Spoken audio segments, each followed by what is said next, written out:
তো আমাদের হাওরে দৃশ্যটা মোটামুটি অনেক ভালো।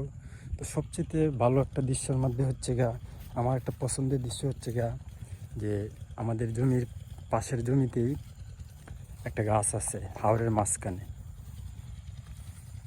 তো গাছটা দেখতেই পাচ্ছেন।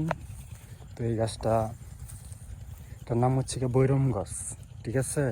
তো এটা আপনার প্রচুর রৌদ্রের সময় কিছু কিছু মানুষ আছে বা কৃষক আছে যারা কঠোর পরিশ্রমের পরে দিয়ে কিছুটা বিশ্রাম নেয় এই গাছের নিচে আর কি।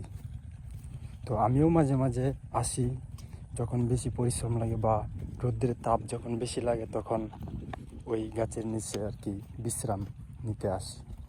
তো আমার হাওরের মাঝখানে এরকম একটা গাছ দেখতে, তো দৃশ্যটা আমার কাছে অনেকটাই ভালো লাগে। আপনাদের কাছে কেমন লাগে জানি না, তো আমার কাছে অনেক ভালো লাগে। তো গাছটা আমি অনেক ছোটো থেকেই দেখতেছি, গাছটা এখনও মরে নাই, এখনও আছে। আগে দুইটা ছিল, এখন একটা আছে। তো যেটা আছে এখন মোটামুটি এটা ভালো বড় হয়েছে। এই যে দেখতে পাচ্ছেন গাছটা, আমি আপনাদেরকে ভালোটিকে দেখাবো। তো দেখেন এই গাছের নিচে মোটামুটি ভালো একটা শ্যামা আসে আর কি, মানে রৌদ্রের থেকে কিছুটা বাঁচা যায় আর কি। গাছটা দেখেন, বৈরম গাছ। দৃশ্যটা আমার কাছে অনেক সুন্দর লাগে। দেখেন ভিউ, কত সুন্দর ভিউ হাওরের মাঝখানে।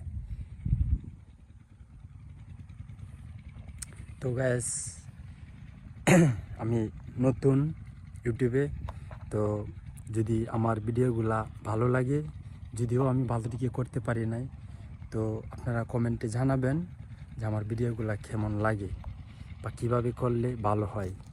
তো আমি নতুন তো বেশি বুঝি না, যতটুকু বুঝি ততটুকুভাবে বা ভিডিও করার বা তত সুন্দরভাবে দেওয়ার চেষ্টা করি।